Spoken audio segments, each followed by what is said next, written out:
Hi, my name is Camilo Infante, and these are the results from my project. So the main components of the cash flow in calculation are that in period zero, the initial net cash flow. This net cash flow at period zero corresponds entirely to the initial investment of two 2,500,000 pesos, which is the sum of the four main components, which are fixed assets, deferred assets, working capital, and a strategic contingency fund. Then, this outflow represents the capital required before operators begin and includes tangible infrastructure, pre-operative expenses, liquidity for the first 3 months, and a risk buffer. No revenues are assumed in period zero because the warehouse is still in the setup stage. Then we have the operational period, which is the second period, where revenues are projected with growth of 25% in year one and then decreasing gradually, while variable costs are assumed at 50% revenues. Fixed costs include base operation at 3,675,000 per year plus warehouse operation, which is 1,712 pesos per year, with inflation adjustments that is shown there on the Excel. Then the taxes are of 30% and the depreciation is 120,000 per delivery truck per year, which is 25% of 480,000 over the 4 complete years. Following this structure, year one already produces a positive net cash flow of 1,020,725 pesos, and flows continue increasing due to the revenue growing faster than fixed costs.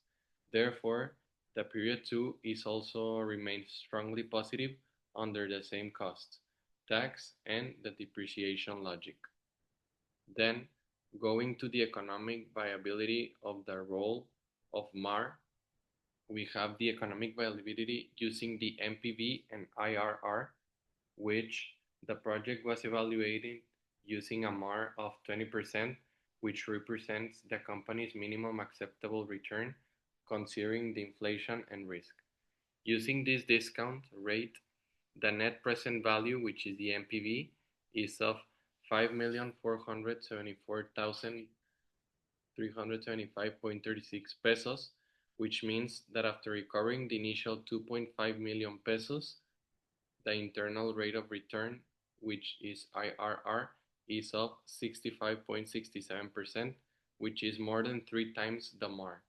Since the NPV is greater than zero and the IRR is greater to the MAR, the project is clearly economically viable and high profitable.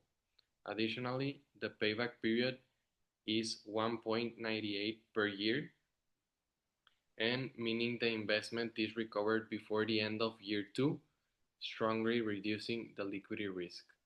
Finally, the effect of MAR and the acceptance decision. The MAR of 20% acts as a company financial filter. If a project's returns does not meet or exceed this rate, it is rejected. In this case of the project, since the IRR is 65.67%, the project exceeds the required return by more than 45% points. So, meaning it can tolerate cost overruns or revenue drops and still remain profitable. Therefore, the company's perspective, the high margin between IRR and the MAR confirms the accepting project is financially sound and strategically low risk. There are, in this picture, you can see all the Excel where we put all the formulas and it is all calculated. And finally, the NPV, the IRR, and the payback period. So this project is clearly viable. Thank you.